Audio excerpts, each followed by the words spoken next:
اور پھر یہ برملا کہتے رہے کہ جی ویڈیوز جو تھیں وہ ہم نے خود ہی بنائی تھیں. تو بھائی آپ نے بنائی جس نیت سے تھی وہ نیت بھی یوسف رضا گیلانی کے خلاف تھی. سید یوسف رضا گیلانی کے کینڈیڈیچر کا خوف اس قدر تھا کہ ان کو پوری سازش کرنی پڑی, ان کو ویڈیو بنانی پڑی اور پھر آ کے کہنا پڑا کہ یہ ویڈیو انہی کے خلاف ہم نے بنائی تھی. تو یہ بھی تو بدنیتی پر مبنی ہے, یہ بھی تو ایک گھنونی پریکٹس ہے, ایک کرپٹ پریکٹس ہے. اس کا بھی تو الیکشن کمیشن نوٹس لے کہ آپ ایک ممبر کو ہراساں کر رہے ہیں, ایک ممبر کو ڈسکوالیفائی کرانے کے عمل کو آپ نے ان کے الیکشن سے پہلے ہی شروع کر دیا. جب وہ کامیاب ہو جاتے ہیں اس کے بعد آپ دوبارہ ای سی پی ان کی کامیابی کے خلاف چلے جاتے ہیں. ساتھ ہی ساتھ آپ کہتے ہیں کہ جی میجورٹی ہے آپ کے پاس تو اوپن بیلٹ کرا دو قومی اسمبلی میں. اب تو میجورٹی پی ڈی ایم کی جماعتوں کے پاس ہے سینٹ کے اندر, تو اب یہ پی ٹی آئی کیوں اوپن بیلٹ سے بھاگ رہی ہے؟ اب کیوں نہیں؟ اب تو ان کے وزیر دلیل پیش کرتے ہیں کہ یہ سیکرٹ ہونا چاہیے. اب تو میں نے ان کے وزراء کو دلائل پیش کرتے سنا ہے مختلف ٹیلی ویژن چینلز پر, جو آ کر قرآنی آیات سے شروع کرتے ہیں. وہ آپ کہتے ہیں جی سیکرٹ بیلٹ ہونی چاہیے کیونکہ اس کرسی میں سیکرٹ بیلٹ ہوتی ہے. ارے بھائی اگر وہاں پر یہ حلال تھا تو پھر یہاں پر بھی وہ طریقہ حلال ہونا چاہیے. یہاں پر وہ طریقہ حرام ہے لیکن قومی اسمبلی میں وہ طریقہ حلال تھا. تو اب تو پی ڈی ایم کی میجورٹی ہے, اگر اصولوں کی سیاست کر رہے ہیں اور اسی اصول پر قائم ہے اوپن بیلٹ کے, تو پھر یہاں پر بھی وہی موقف اختیار کرنا چاہیے تھا. لیکن چونکہ عمران نیازی شروع سے لے کے آخر تک منافقت کی پالیسی اور منافقت کی سیاست کر رہے ہیں, لہٰذا یہاں پر بھی وہ اپنی منافقت سے باز نہیں آئے ہیں. میں دیگر ساتھیوں کو بھی شامل کروں گی اس گفتگو میں اور پھر آپ کے سوالات لیں گے. ٹھیک ہے, آپ کہیں گے بات کریں. میں بتاتی ہوں ہم نے کیوں لکھا. اپوزیشن کو بڑا دھچکا لگا تھا, تو آج آپ کس حد تک اپوزیشن اس بات پر یہ کہہ سکتی ہے دعویٰ کہ کل گیلانی صاحب کامیاب ہوں گے, اور ادھر سے بھی پورا دور لگایا جا رہا ہے, تو آپ کی کیا کامنٹس ہے اس سوال میں؟ دیکھیں جو پہلے سینٹ چیئرمین کا الیکشن ہوا تھا اس وقت بھی اگر ایک اپسیٹ ہوا تھا تو ہم نے سسٹم کو اکھاڑنے کی بات نہیں کی تھی. ہم نے یہ نہیں کہا تھا کہ پارلیمنٹ کو خدا نخواستہ آگ لگا دو. سسٹم کے اندر رہ کر ہی کام کیا ہم نے اس کے بعد بھی, اور جس طریقے سے پاکستان پیپلز پارٹی کے چیئرمین جناب بلاول بھٹو زرداری صاحب نے کہا کہ ہم نے اس کے بعد بہت چیزیں سیکھی بھی. تو یہ ایک عمل ہے, پاکستان میں جمہوریت کو استحکام اس طرح نہیں مل پایا ہے کہ ہم اطمینان سے ان تمام پروسیجرز کو ہوتے ہوئے دیکھ سکیں. اسی لیے پی ڈی ایم کا قیام عمل میں آیا. اسی لیے ہم کہہ رہے ہیں کہ منصفانہ شفاف الیکشن کے نتیجے میں حقیقی عوامی حکومت کا قیام لازم ہے, اور یہی ہمارے لیے ایک کوشش ہے, ایک جدوجہد ہے جس کا ہم حصہ ہیں. لیکن جس طریقے سے قادر پٹیل صاحب نے کہا کہ دو باتیں ہیں, اگر نمبر دیکھتے ہیں تو اس میں اکثریت اس وقت پی ڈی ایم کی جماعتوں کی ہے, اور اگر اخلاقیات دیکھتے ہیں تو جو درس عمران نیازی پڑھا رہے ہیں اس لحاظ سے بھی پی ڈی ایم کی جماعتوں کی وکٹری ہے. اور اگر خدا نہ خواستہ کل جو شبلی فراز صاحب ہر حربے کی بات کر رہے ہیں, کوئی ایسے حربے جس میں پہلے بھی ذکر کیا گیا کہ کسی کی ماں بہن بیٹی کے ذریعے بلیک میل کر دیا جائے گا, کسی کو نیب کیس کے ذریعے بلیک میل کر دیا جائے گا, کسی کو فونز آنا شروع ہو گئے ہیں جس کا ذکر پارٹی کے لوگ بتا رہے ہیں کہ ہو رہا ہے. مریم نواز صاحبہ کا بھی ٹویٹ آیا ہے کہ لوگوں کو فون آ رہے ہیں. تو یہ وہ حربے ہے نا, حربے مطلب انہوں نے یہ جو اندیہ دیا تھا یہ وہ اندیے پہ کام کر رہے ہیں, یہ وہ اندیے جو دے چکے ہیں اب اس پہ عمل ہو رہا ہے. تو اس کے نتیجے میں اگر یہ اخلاقیات سے گری ہوئی حرکت کر رہے ہیں جس پہ ہمیں حیرانگی نہیں ہے, لیکن اب وہ لوگ دیکھ لیں جو غلط فہمی کا شکار ہیں ان لوگوں کے بارے میں. یہ اخلاق سے بھی گرے ہوئے ہیں اور نمبر تو ان کے پاس ویسے نہیں ہے سینٹ کے اندر. اور اس کے ساتھ ایک بات کا اضافہ کرتی چلوں کہ عمران نیازی نے وہ جو جس طرح قادر پٹیل صاحب نے بتایا کہ اپنی کلاس بلا کے اور اپنے آپ کو مانیٹر بنا دیا تھا, تو اس کے اندر انہوں نے یہ بھی فرمایا کہ انٹیلیجنس ایجنسی سے الیکشن کمیشن کو بریفنگ لینی چاہیے.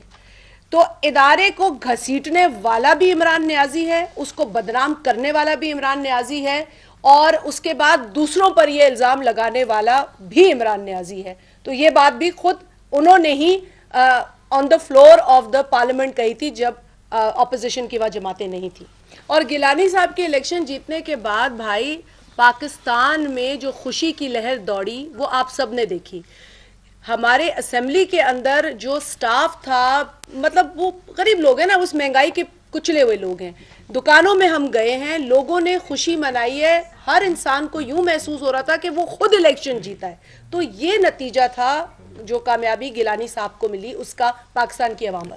اس میں دیکھیں ایک کانسٹیٹیوشنل تھنگ یہ ہے کہ جو سینٹر منتخب ہوئے, سینٹ کا جو الیکشن ہوا 63 کے تحت آپ پہ فلور کراسنگ نہیں لگتی, اور جب چیئرمین سینٹ جب الیکٹ ہوگا اور جو فلور کراسنگ کرے گا اس کے اوپر جو ہے وہ ڈی سیٹنگ کا وہ جو ہے وہ لاگو ہو سکتا ہے, جو سینٹر بنے اس کے اوپر نہیں لاگو ہو سکتا. لیکن کانسٹیٹیوشنلی جو ہے جو فلور کراسنگ کرے گا, جو اسپیکر یا چیئرمین سینٹ یا وزیر اعظم کے ووٹ پہ ڈیفیکٹ کرے گا وہ جو ہے وہ ڈیسیٹ ہو سکتا ہے. اجاز بھائی ایک تو یہ بتا دیں کہ نمبر گیم کیا ہے تاکہ یہ اندازہ ہو سکے کہ کون کس کے ووٹ کتنے توڑ رہا ہے, نمبر 1.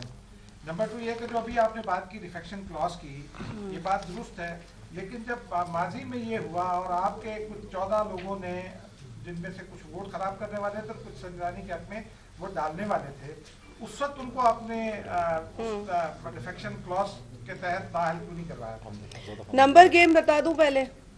دیکھیں 52 ہے اپوزیشن کے اور 48 ہیں پی ٹی آئی کے, ان کی الائز کے ساتھ. اور اس کے اندر پاکستان پیپلز پارٹی کے اگر میں آپ کو بتا دوں ٹوٹل 20 ہیں, پی ایم ایل این کے 18 ہیں, اس کے علاوہ جے یو آئی ایف کے ایک سیکنڈ بھائی جے یو آئی ایف کے 5 ہیں, اس کے علاوہ بی این پی منگل ہے 2 ان کے ہیں, نیشنل اے این پی کے 2 ہیں, اور پی کے میپ کے 1 ہیں, جے آئی کا 1 ہے, اور اسی طریقے سے این پی کا کے 2 ہیں. تو یہ 52 کا نمبر بنتا ہے. اسی طرح ان کے جو الائز سب ملا کر پی ٹی آئی کے ہیں ٹوٹل 26 اراکین, پھر اس طریقے سے 13 باپ کے ہیں, ایم کیو ایم کے, جی ڈی اے کے, پی ایم ایل کیو کے ملا کر 48 بنتے ہیں. تو یہ 52 ہے پی ڈی ایم کے اندر جو جماعتیں ہیں ان کا, اور 48 ہے اس 48 میں 70 کروڑ اور 35 کروڑ والا سندھ اور بلوچستان والا دونوں شامل ہیں. 52 میں یہ ہے کہ یہ جو نون کے اسحاق ڈار صاحب اس کے اندر نہیں, اور جماعت اسلامی والے شاید وہ ابسٹین کریں, تو انشاءاللہ تو اگر آپ ان کو بھی نکال دیں تو بھی 50 اور 48 ہے. تو جیت انشاءاللہ وہی میں نے جو آپ سے کل کہا تھا.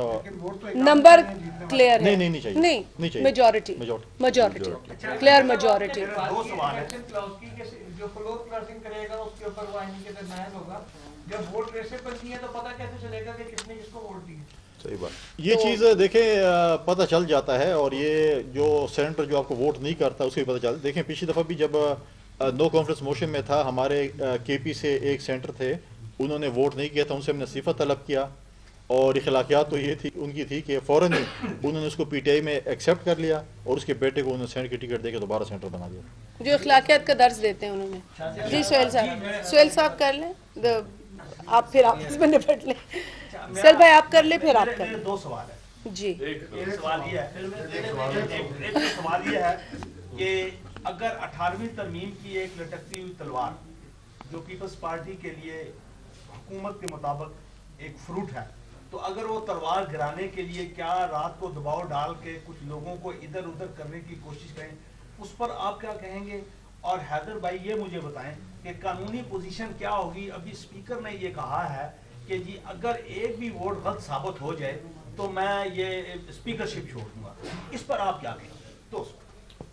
حیدر بھائی صاحب آپ ہی بتا دیں. اسپیکر صاحب نے جو فرمایا ہے ان کے لیے 2-3 باتیں گوش گزار کروں گا. پہلی بات یہ ہے کہ اسپیکر صاحب اس دن موجود تھے جس دن ووٹ آف کانفیڈنس کا ڈرامہ کیا گیا, ٹھیک ہے. تو ہم بہت ساری ویڈیوز کی بات کرتے ہیں, پی ٹی آئی ویڈیوز لے کے الیکشن کمیشن میں بھی گئی, ایک بولی بٹ کی ویڈیو نیب کی بھی نکلی تھی, آج تک اس کا بھی فورینزک نہیں ہوا.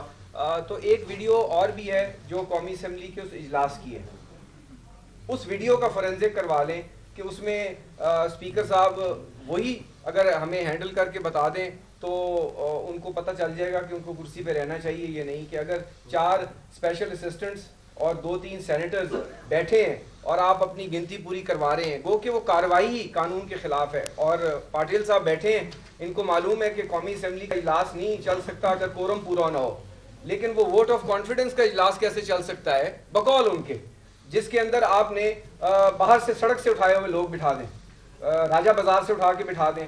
اگر اسپیشل اسسٹنٹ اس ایوان میں نہیں بیٹھ سکتا تو اس کی وہی اہمیت ہے جو ایک بازار میں چلتے ہوئے آدمی کی ہے. تو اگر آپ نے بازار سے بندے اکٹھے کر کے اسمبلی میں بٹھا دیے اور وہ ویڈیو بنی ہے, قومی اسمبلی کے ریکارڈ کا حصہ ہے, اسی کا ہی فورینزک کروا لیں. ہم نے تو نہیں بٹھائے تھے, گیلانی صاحب نے تو نہیں بٹھائے تھے. تو اگر ایک آدمی اپنی اسمبلی کی کارروائی آئین اور قانون کے مطابق نہیں چلا سکتا تو اس کو اسپیکر رہنے کا حق نہیں ہے. ایک بات. دوسری بات آپ نے جو فرمائی ہے 18ویں ترمیم کے حوالے سے, 18ویں ترمیم کو اب آئین اور قانون میں ایک پرماننٹ سٹیٹس مل گیا ہے. اس پر عدالت عالیہ کے بہت سارے فیصلے آ چکے ہیں, اور جس طریقے سے پاکستان پیپلز پارٹی کی قیادت نے پی ڈی ایم کو متحد کیا ہے, 18ویں ترمیم کے فروٹس کیا ہیں. جس طرح ابھی بات کی گئی, صدر آصف زرداری صاحب نے صوبوں کو امپاور کیا. پنجاب کو اگر 200 ارب ملتے تھے تو اب 1000 ارب ملتے ہیں سال کے, اگر سندھ کو 150 ارب ملتے تھے تو اب 800 ارب ملتے ہیں سال کے.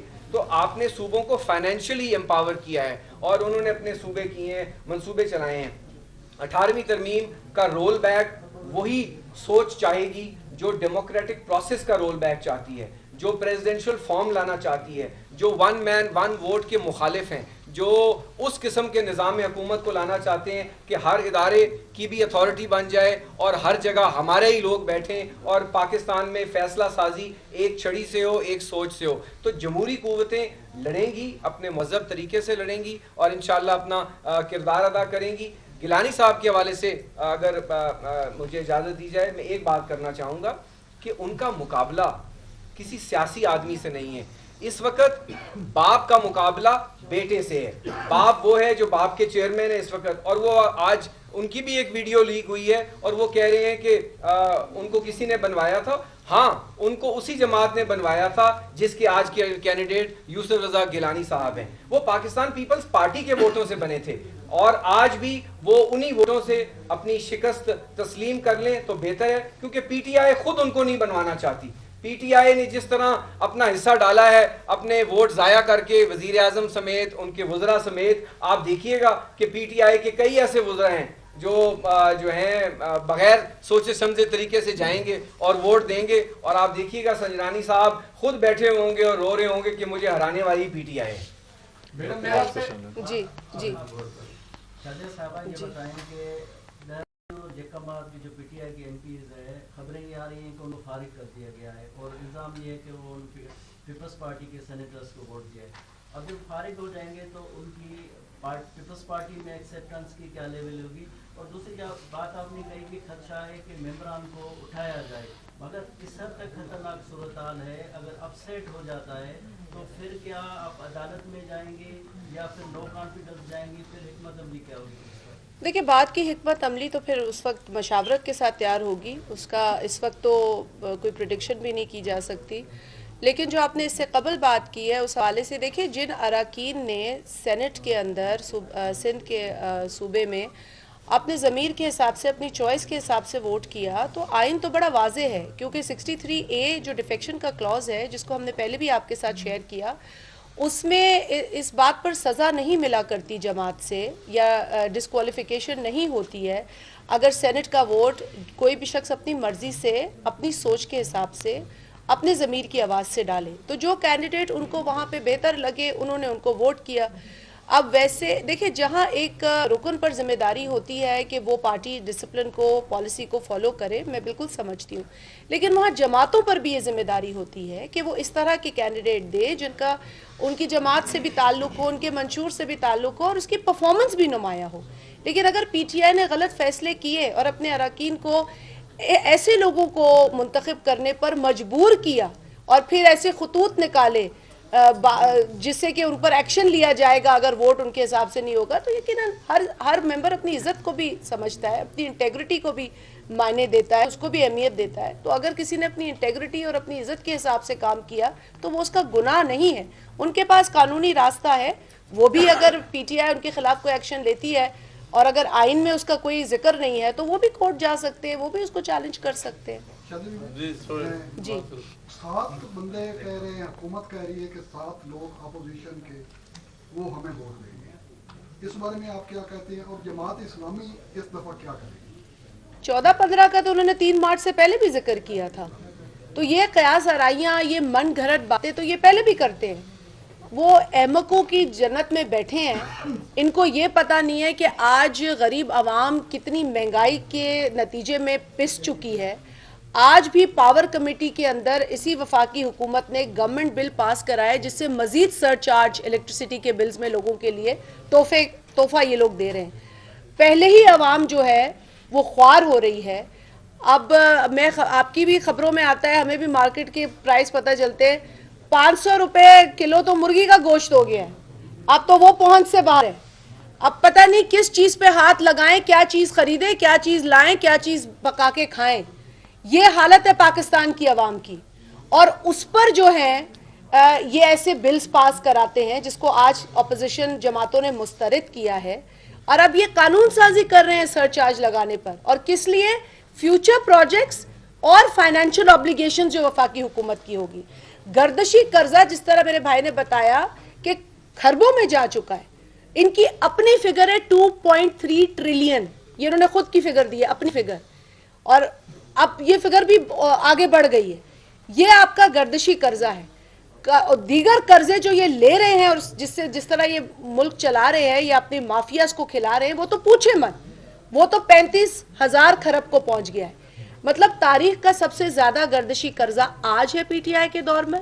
تاریخ کا سب سے زیادہ قرضہ جو لیا گیا ہے وہ بھی آج ہے پی ٹی آئی کے دور میں. اور یہی پی ٹی آئی اور اسی کا لیڈر کہتا تھا کہ جب یہ قرضے بڑھتے ہیں, گردشی قرضہ بڑھتا ہے تو حکمران چوری کرتا ہے. اب یہ کس کی چوری ہے؟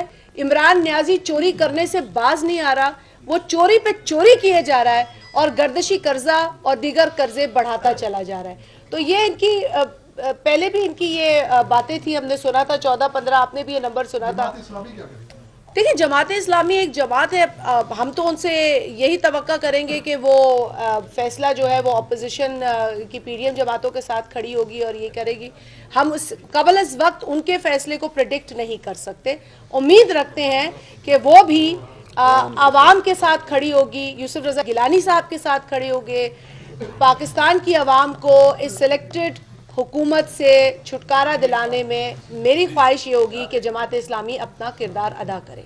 یوٹیوب پر گوگلی ٹی وی دیکھنے کے لیے youtube.com کی سرچ بار میں گوگلی ٹی وی ٹائپ کریں.